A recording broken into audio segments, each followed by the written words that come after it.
"My dear fellow," said Sherlock Holmes, as we sat on either side of the fire in his lodgings at Baker Street, "life is infinitely stranger than anything which the mind of man could invent. We would not dare to conceive the things which are really mere commonplaces of existence. If we could fly out of that window hand in hand, hover over this great city, gently remove the roofs, and peep in at the queer things which are going on, the strange coincidences, the plannings, the cross purposes, the wonderful chains of events, working through generations, and leading to the most outre results, it would make all fiction, with its conventionalities and foreseen conclusions, most stale and unprofitable." "And yet I am not convinced of it," I answered. "The cases which come to light in the papers are, as a rule, bald enough, and vulgar enough. We have in our police reports realism pushed to its extreme limits, and yet the result is, it must be confessed, neither fascinating nor artistic." "A certain selection and discretion must be used in producing a realistic effect," remarked Holmes. "This is wanting in the police report, where more stress is laid, perhaps, upon the platitudes of the magistrate than upon the details, which to an observer contain the vital essence of the whole matter.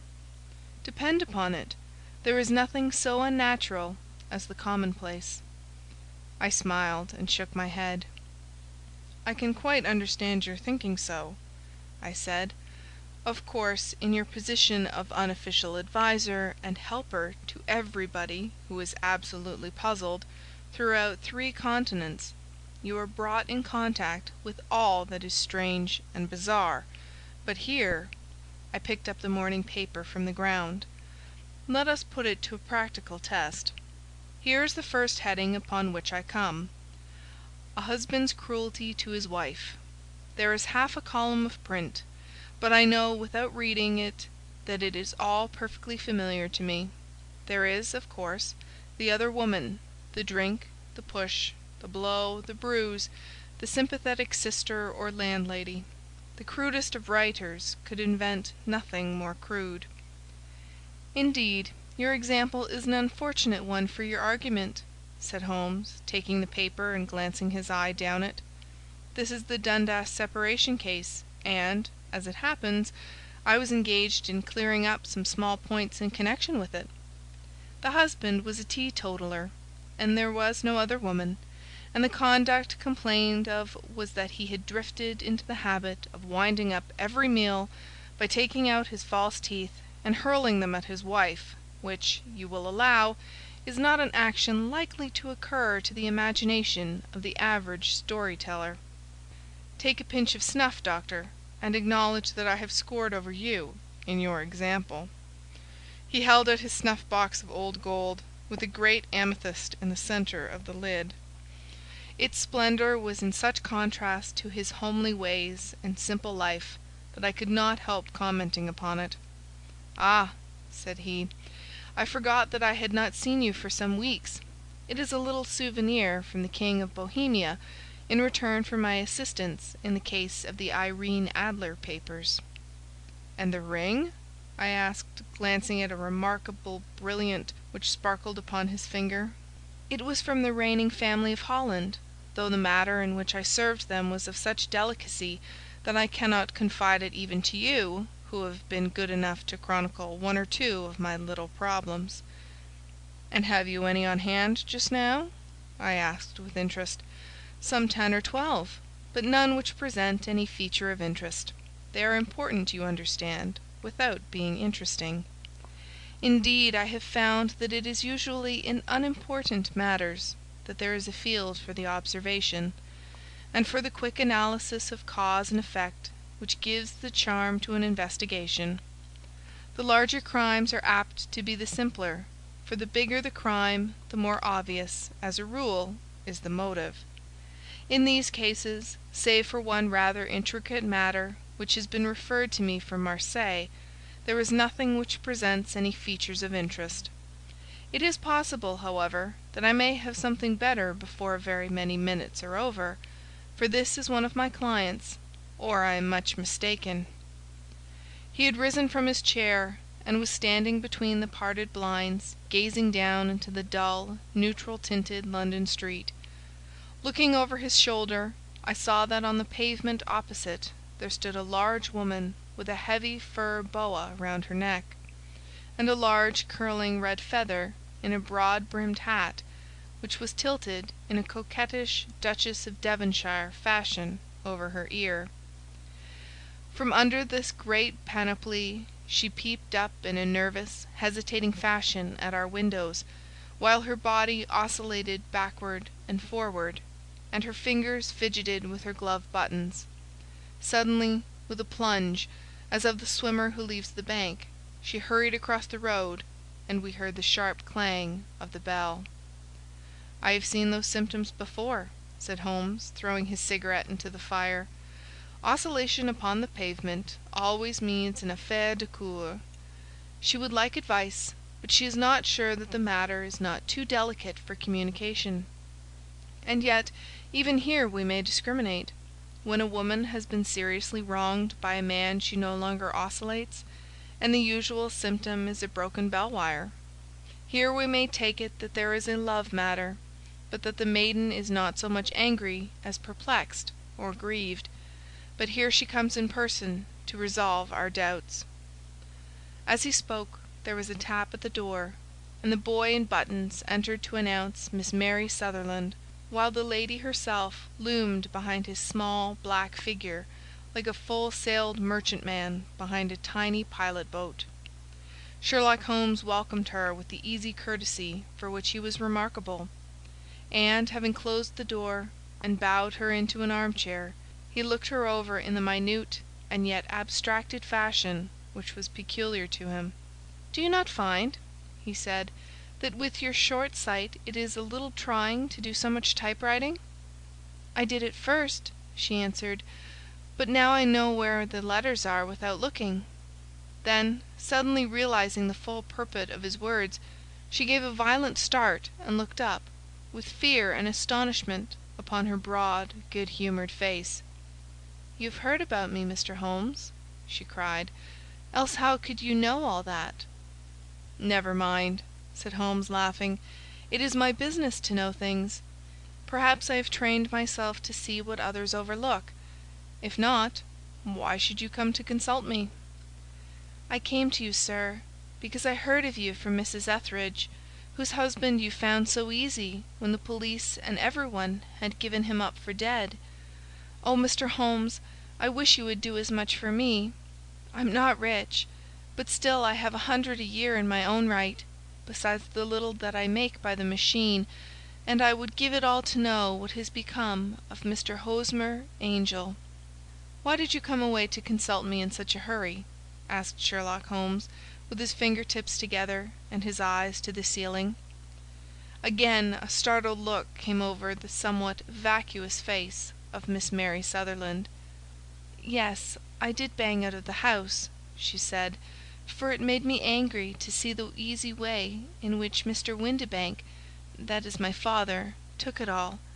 He would not go to the police, and he would not go to you, and so at last, as he would do nothing, and kept on saying that there was no harm done, it made me mad, and I just on with my things, and came right away to you." "Your father," said Holmes. "Your stepfather, surely, since the name is different." "Yes, my stepfather. I call him father, though it sounds funny too, for he is only 5 years and 2 months older than myself." "And your mother is alive?" "Oh yes, mother is alive and well. I wasn't best pleased, Mr. Holmes, when she married again so soon after father's death, and a man who was nearly 15 years younger than herself. Father was a plumber in the Tottenham Court Road, and he left a tidy business behind him, which mother carried on with Mr. Hardy, the foreman. But when Mr. Windibank came he made her sell the business, for he was very superior, being a traveller in wines. They got £4,700 for the goodwill and interest, which wasn't near as much as father could have got if he had been alive." I had expected to see Sherlock Holmes impatient under this rambling and inconsequential narrative, but on the contrary he had listened with the greatest concentration of attention. "Your own little income?" he asked. "Does it come out of the business?" "Oh no, sir. It is quite separate, and was left me by my Uncle Ned in Auckland. It is in New Zealand stock, paying 4½ per cent. £2,500 was the amount, but I can only touch the interest." "You interest me extremely," said Holmes, "and since you draw so large a sum as 100 a year, with what you earn into the bargain, you no doubt travel a little and indulge yourself in every way. I believe that a single lady can get on very nicely upon an income of about £60. "I could do with much less than that, Mr. Holmes, but you understand that as long as I live at home I don't wish to be a burden to them, and so they have the use of the money just while I am staying with them. Of course, that is only just for the time. Mr. Windibank draws my interest every quarter and pays it over to mother, and I find that I can do pretty well with what I earn at typewriting. It brings me 2d. a sheet, and I can often do from 15 to 20 sheets in a day." "You have made your position very clear to me," said Holmes. "This is my friend, Dr. Watson, before whom you can speak as freely as before myself. Kindly tell us now all about your connection with Mr. Hosmer Angel." A flush stole over Miss Sutherland's face, and she picked nervously at the fringe of her jacket. "I met him first at the gasfitters' ball," she said. "They used to send father tickets when he was alive, and then afterwards they remembered us, and sent them to mother. Mr. Windibank did not wish us to go. He never did wish us to go anywhere. He would get quite mad if I wanted so much as to join a Sunday school treat.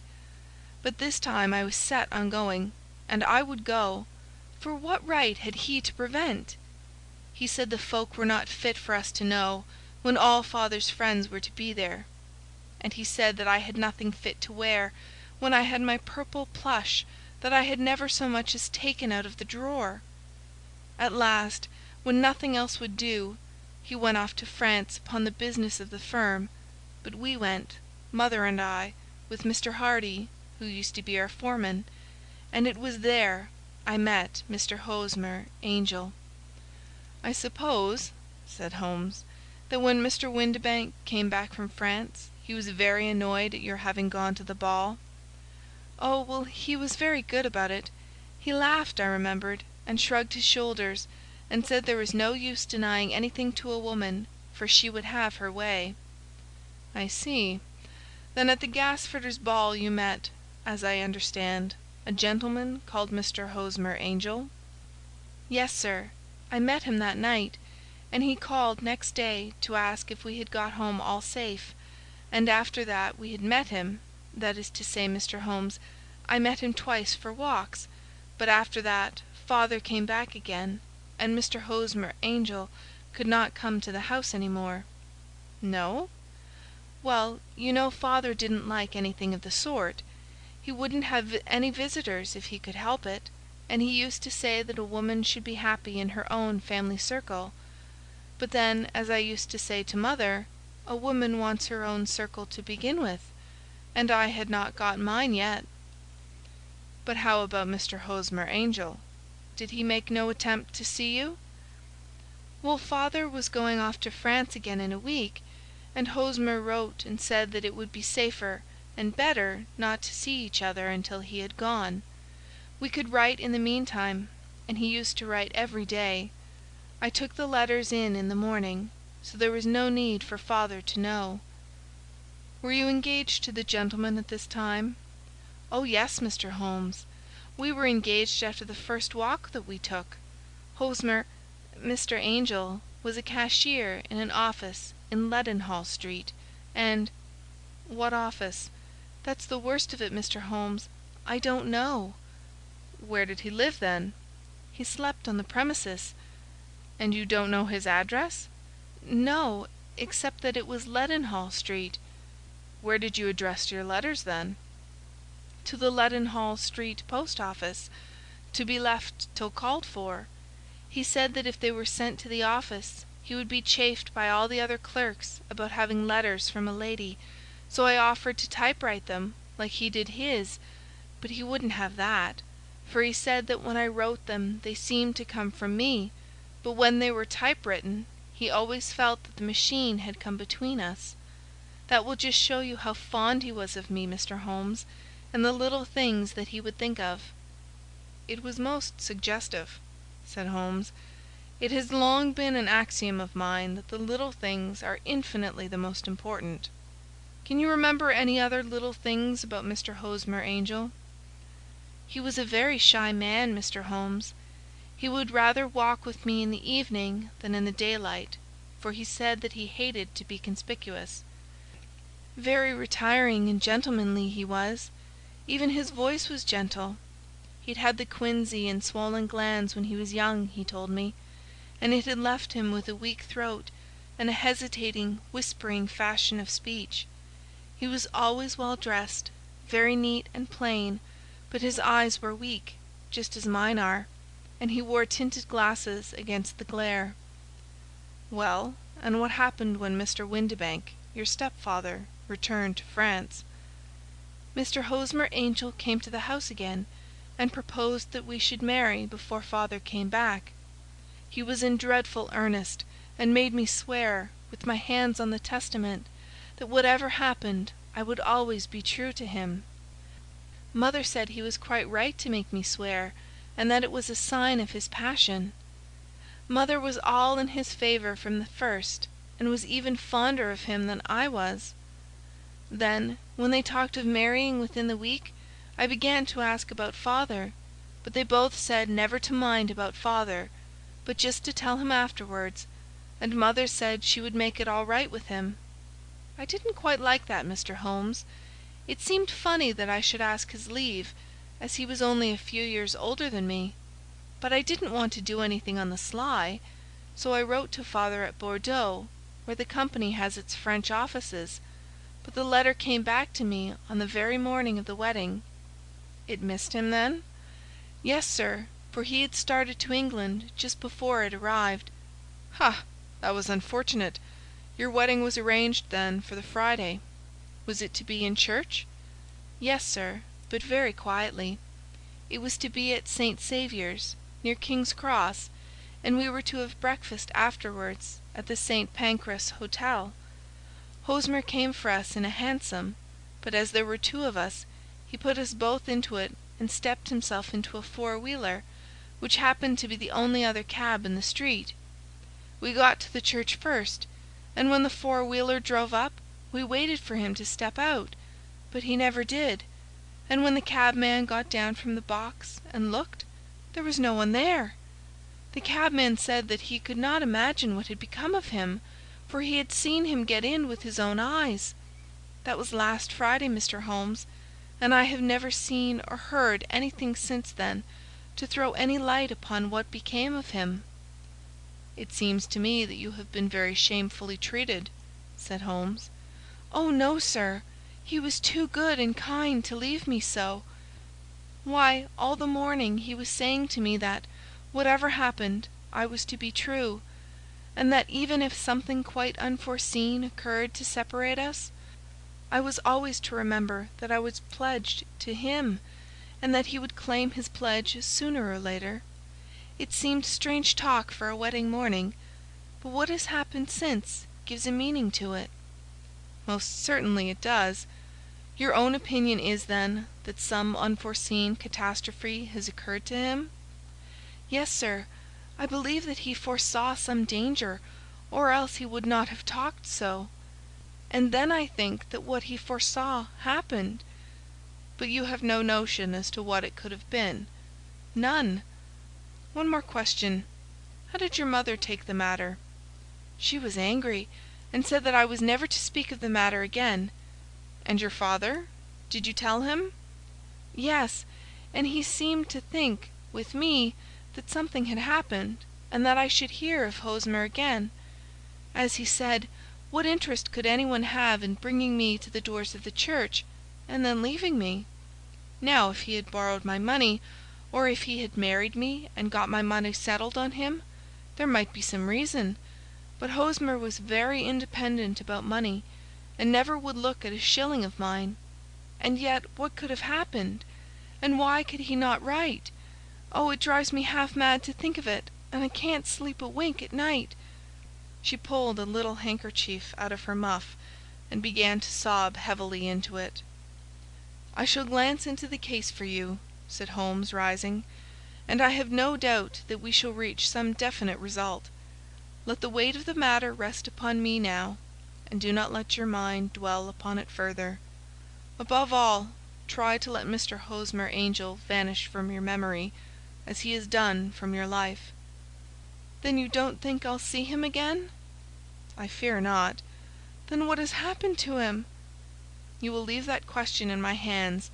I should like an accurate description of him, and any letters of his which you can spare." "I advertised for him in last Saturday's Chronicle," said she. "Here is the slip, and here are 4 letters from him." "Thank you. And your address?" 31 Lyon Place, Camberwell. "Mr. Angel's address you never had, I understand. Where is your father's place of business?" "He travels for Westhouse and Marbank, the great claret importers of Fenchurch Street." "Thank you. You have made your statement very clearly. You will leave the papers here, and remember the advice which I have given you. Let the whole incident be a sealed book, and do not allow it to affect your life."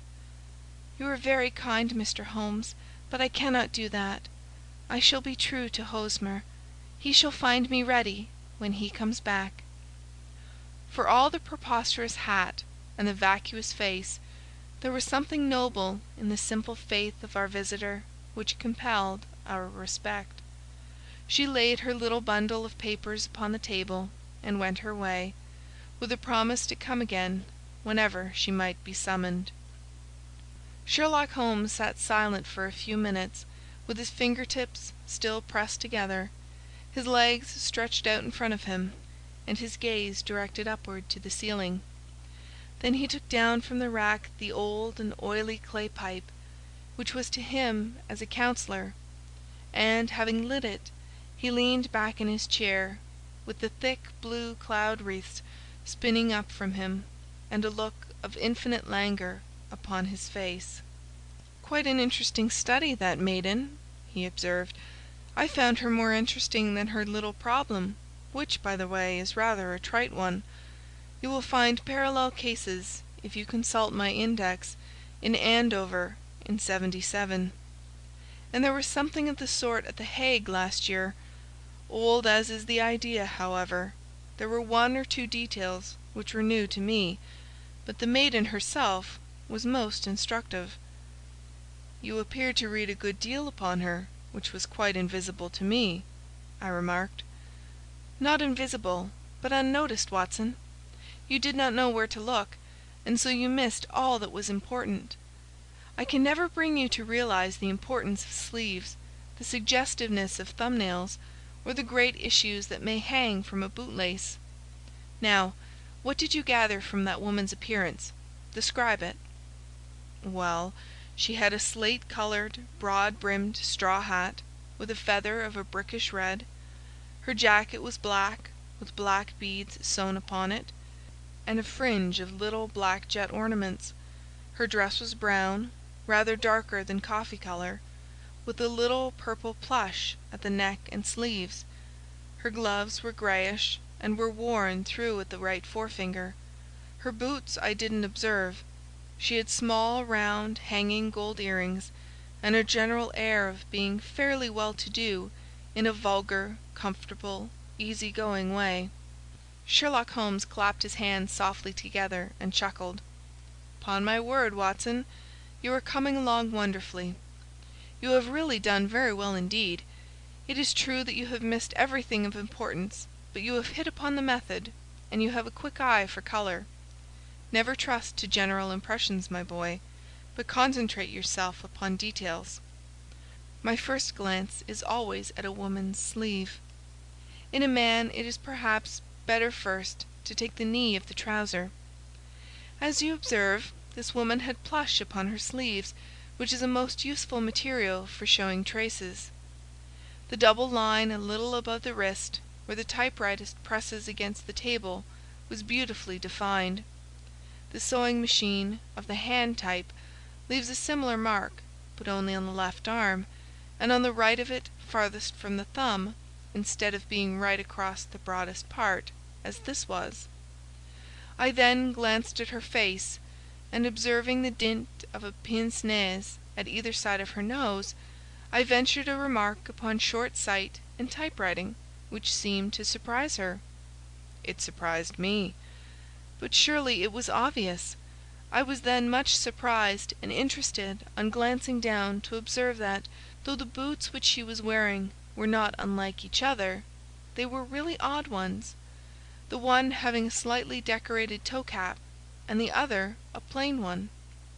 One was buttoned only in the 2 lower buttons out of 5, and the other at the 1st, 3rd, and 5th. Now when you see that a young lady, otherwise neatly dressed, has come away from home with odd boots, half buttoned, it is no great deduction to say that she came away in a hurry. "And what else?" I asked, keenly interested, as I always was, by my friend's incisive reasoning. I noted in passing that she had written a note before leaving home, but after being fully dressed. You observed that her right glove was torn at the forefinger, but you did not apparently see that both glove and finger were stained with violet ink. She had written in a hurry and dipped her pen too deep. It must have been this morning, or the mark would not remain clear upon the finger. All this is amusing, though rather elementary, but I must go back to business, Watson. Would you mind reading me the advertised description of Mr. Hosmer Angel? I held the little printed slip to the light. "Missing," it said, "on the morning of the 14th, a gentleman named Hosmer Angel, about 5 feet 7 inches in height, strongly built, sallow complexion, black hair, a little bald in the centre, bushy black side whiskers and moustache, tinted glasses, slight infirmity of speech, was dressed when last seen in black frock coat faced with silk, black waistcoat, gold Albert chain, and grey Harris tweed trousers, with brown gaiters over elastic-sided boots, known to have been employed in an office in Leadenhall Street. Anybody bringing—" "That will do," said Holmes. "As to the letters," he continued, glancing over them, "they are very commonplace. Absolutely no clue in them to Mr. Angel, save that he quotes Balzac once. There is a remarkable point, however, which will no doubt strike you." "They are typewritten," I remarked. "Not only that, but the signature is typewritten. Look at the neat little Hosmer Angel at the bottom. There is a date, you see, but no superscription except Leadenhall Street, which is rather vague. The point about the signature is very suggestive. In fact, we may call it conclusive." "Of what?" "My dear fellow, is it possible you do not see how strongly it bears upon the case?" "I cannot say that I do, unless it were that he wished to be able to deny his signature if an action for breach of promise were instituted. No, that was not the point. However, I shall write 2 letters which should settle the matter. One is to a firm in the city, the other is to the young lady's stepfather, Mr. Windibank, asking him whether he can meet us here at 6 o'clock tomorrow evening. It is just as well that we should do business with the male relatives. And now, Doctor, we can do nothing until the answers to those letters come, so we may put our little problem upon the shelf for the interim." I had had so many reasons to believe in my friend's subtle powers of reasoning and extraordinary energy in action, that I felt that he must have some solid grounds for the assured and easy demeanour with which he treated the singular mystery which he had been called upon to fathom. Once only had I known him to fail, in the case of the King of Bohemia and of the Irene Adler photograph. But when I looked back to the weird business of the sign of 4, and the extraordinary circumstances connected with the study in scarlet, I felt that it would be a strange tangle indeed, which he could not unravel. I left him then, still puffing at his black clay pipe, with the conviction that when I came again on the next evening, I would find that he held in his hands all the clues which would lead up to the identity of the disappearing bridegroom of Miss Mary Sutherland. A professional case of great gravity was engaging my own attention at the time, and the whole of next day I was busy at the bedside of the sufferer. It was not until close upon 6 o'clock that I found myself free and was able to spring into a hansom and drive to Baker Street, half afraid that I might be too late to assist at the dénouement of the little mystery. I found Sherlock Holmes alone, however, half asleep, with his long, thin form curled up in the recesses of his armchair. A formidable array of bottles and test tubes, with the pungent cleanly smell of hydrochloric acid, told me that he had spent his day in the chemical work which was so dear to him. "Well, have you solved it?" I asked as I entered. "Yes, it was the bisulphate of baryta." "No, no, the mystery!" I cried. "Oh, that! I thought of the salt that I have been working upon." There was never any mystery in the matter, though, as I said yesterday, some of the details are of interest.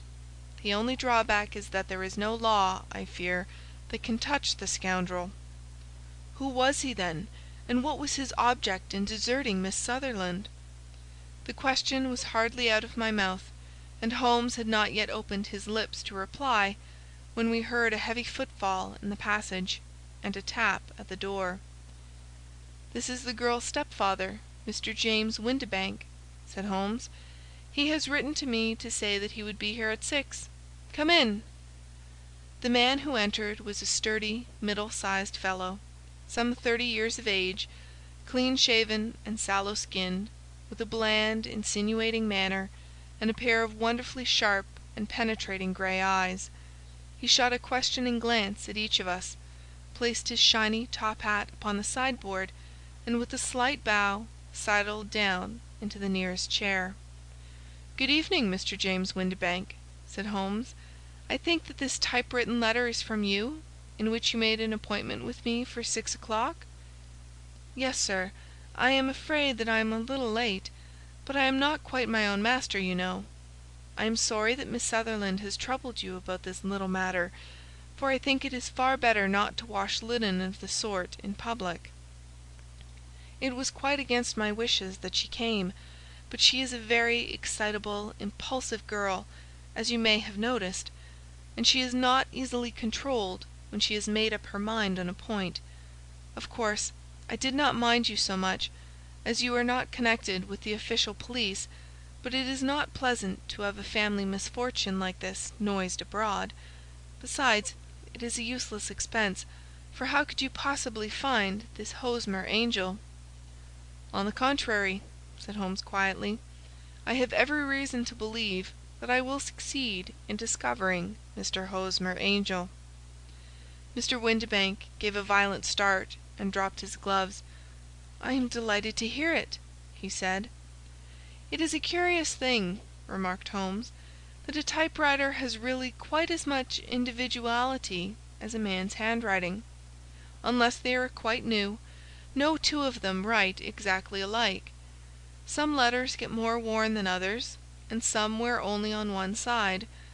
Now you remark in this note of yours, Mr. Windibank, that in every case there is some little slurring over of the E, and a slight defect in the tail of the R. There are 14 other characteristics, but those are the most obvious." "We do all our correspondence with this machine at the office, and no doubt it is a little worn," our visitor answered, glancing keenly at Holmes with his bright little eyes. "And now I will show you what is really a very interesting study, Mr. Windibank," Holmes continued. "I think of writing another little monograph some of these days on the typewriter and its relation to crime. It is a subject to which I have devoted some little attention. I have here 4 letters which purport to come from the missing man. They are all typewritten.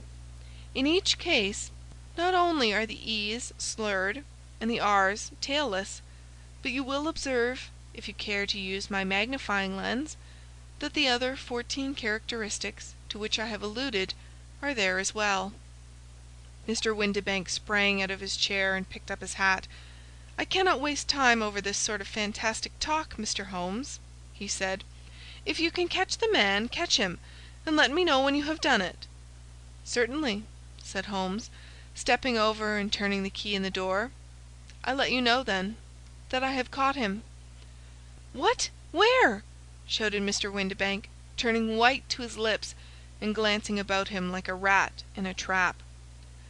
"Oh, it won't do. Really it won't," said Holmes, suavely. "There is no possible getting out of it, Mr. Windibank. It is quite too transparent, and it was a very bad compliment when you said that it was impossible for me to solve so simple a question. That's right. Sit down and let us talk it over." Our visitor collapsed into a chair, with a ghastly face and a glitter of moisture on his brow. It's not actionable," he stammered. "I am very much afraid that it is not. But between ourselves, Windibank, it was as cruel and selfish and heartless a trick, in a petty way, as ever came before me. Now let me just run over the course of events, and you will contradict me if I go wrong." The man sat huddled up in his chair, with his head sunk upon his breast, like one who is utterly crushed. Holmes stuck his feet up on the corner of the mantelpiece, and, leaning back with his hands in his pockets, began talking, rather to himself, as it seemed, than to us. "The man married a woman very much older than himself for her money," said he, "and he enjoyed the use of the money of the daughter as long as she lived with them. It was a considerable sum for people in their position, and the loss of it would have made a serious difference. It was worth an effort to preserve it. The daughter was of a good, amiable disposition, but affectionate and warm-hearted in her ways, so that it was evident that with her fair personal advantages and her little income, she would not be allowed to remain single long. Now her marriage would mean, of course, the loss of 100 a year. So what does her stepfather do to prevent it?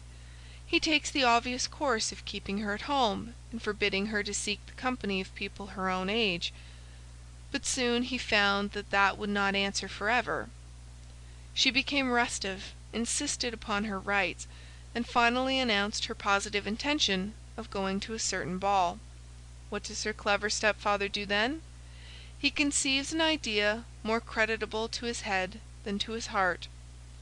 With the connivance and assistance of his wife, he disguised himself, covered those keen eyes with tinted glasses, masked the face with a moustache and a pair of bushy whiskers, sunk that clear voice into an insinuating whisper, and doubly secure on account of the girl's short sight, he appears as Mr. Hosmer Angel, and keeps off other lovers by making love himself.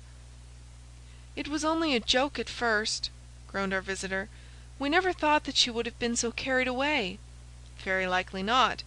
However that may be, the young lady was very decidedly carried away, and, having quite made up her mind that her stepfather was in France, the suspicion of treachery never for an instant entered her mind. She was flattered by the gentleman's attentions, and the effect was increased by the loudly expressed admiration of her mother. Then Mr. Angel began to call, for it was obvious that the matter should be pushed as far as it would go if a real effect were to be produced. There were meetings and an engagement which would finally secure the girl's affections from turning towards anyone else. But the deception could not be kept up forever. These pretended journeys to France were rather cumbrous. The thing to do was clearly to bring the business to an end in such a dramatic manner that it would leave a permanent impression upon the young lady's mind, and prevent her from looking upon any other suitor for some time to come. Hence those vows of fidelity exacted upon a testament, and hence also the allusions to a possibility of something happening on the very morning of the wedding. James Windibank wished Miss Sutherland to be so bound to Hosmer Angel, and so uncertain as to his fate, that for 10 years to come, at any rate, she would not listen to another man. As far as the church door he brought her, and then, as he could go no farther, he conveniently vanished away, by the old trick of stepping in at one door of a four-wheeler, and out at the other. I think that was the chain of events, Mr. Windibank." Our visitor had recovered something of his assurance while Holmes had been talking, and he rose from his chair now with a cold sneer upon his pale face. "It may be so, or it may not, Mr. Holmes," said he. "But if you are so very sharp, you ought to be sharp enough to know that it is you who are breaking the law now, and not me. I have done nothing actionable from the first, but as long as you keep that door locked, you lay yourself open to an action for assault and illegal constraint." "The law cannot, as you say, touch you," said Holmes, unlocking and throwing open the door. "Yet there never was a man who deserved punishment more. If the young lady has a brother or a friend, he ought to lay a whip across your shoulders. By Jove!" he continued, flushing up at the sight of the bitter sneer upon the man's face, "it is not part of my duties to my client, but here's a hunting crop handy, and I think I shall just treat myself to—" He took 2 swift steps to the whip, but before he could grasp it, there was a wild clatter of steps upon the stairs, the heavy hall door banged, and from the window we could see Mr. James Windibank running at the top of his speed down the road. "There's a cold-blooded scoundrel," said Holmes, laughing, as he threw himself down into his chair once more.